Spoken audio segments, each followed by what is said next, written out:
whole romanticized view of academia, that somehow academics are just they're just telling the truth here, when it's like, no, I mean, they're trying to sell you a product. They're going to do what they can to get away with this stuff, same as anyone else. Yeah, and there might be something like this, like RateMyProfessor, which is a website that started that might go into these kind of things where people can now go in and look for more information. And this is a thing that we're also saying out there for the parents. This is part of why we're having this conversation, because we're interested in that, because we have also learned a lot of things outside of universities, outside of schools, that a lot of the things I learned, I've used, but that's because I'm specifically in this field. I wouldn't say I wouldn't say I've made millions doing. I definitely haven't made millions by doing that.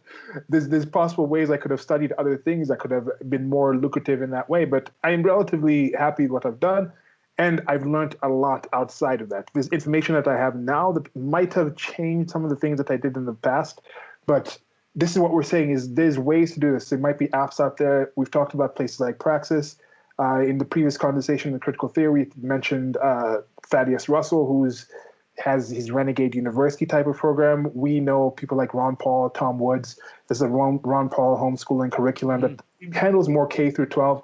But this is part of why we're having this conversation, because I think there's now more ways to actually get a better idea of how you're actually going to be able to do this. Don't just fall back on that idea that, oh, just getting a college degree is the only important thing. Because one of the things is they say, oh, we should have applications for jobs to be blind. Like, say, like, remove race from it.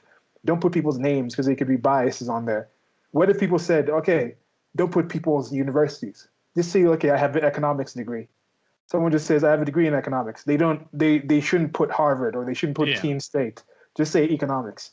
Would people support that? Or do people count on it being like, oh, it's Stanford.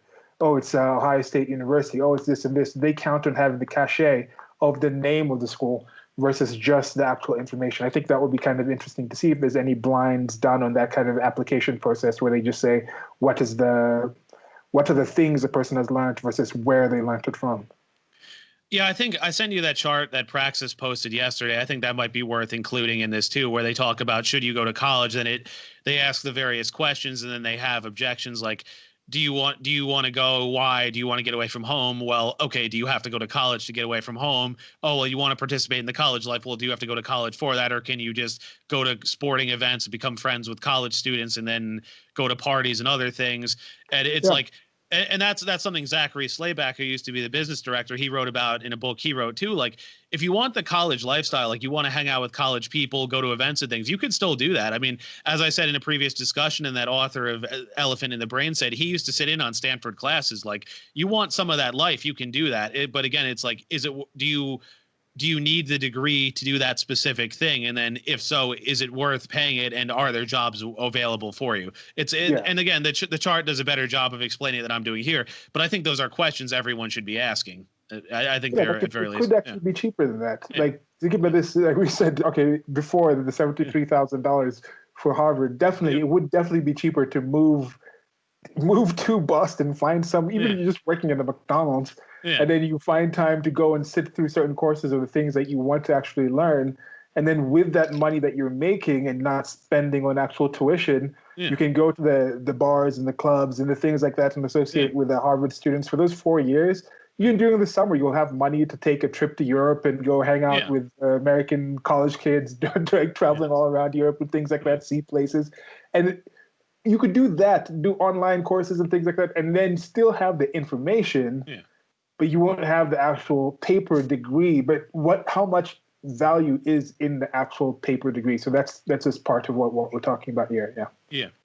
All right. So next up, I'm going to go through a few of the problems with this. So as I sort of stated, universities don't test their products. Again, drug companies like Pfizer, they do the randomized control trials, data. They compare results to other drugs, et cetera. Again, we can talk about issues with the FDA, but there is some sort of process. Cars do a similar thing. There's crash tests. They test how quickly does the car accelerate. They test when does the airbag come out, all those things. And this is interesting here, too. I didn't know this. We talk about how old the K through 12 system is with the Prussian system. I found out here that the basic model of higher education actually started in Europe in about it started in 1088 in Bologna. So that's almost 1,000 years. So That's one of those things I always make fun of. People say like, "Oh, the Constitution's outdated. It's a 200-something-year-old document." Well, this university system's 1,000 years old. It's like, why does that have to stay the way it is?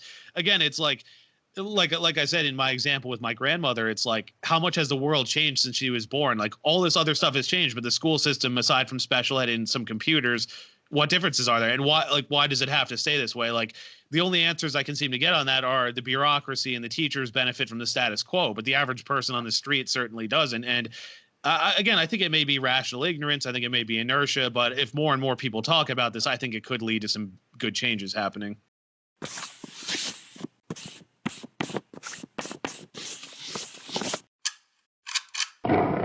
Thank you for listening. This has been a clip from an actual longer recording that I'll try to leave a link to on the screen or somewhere around here where you're listening to this.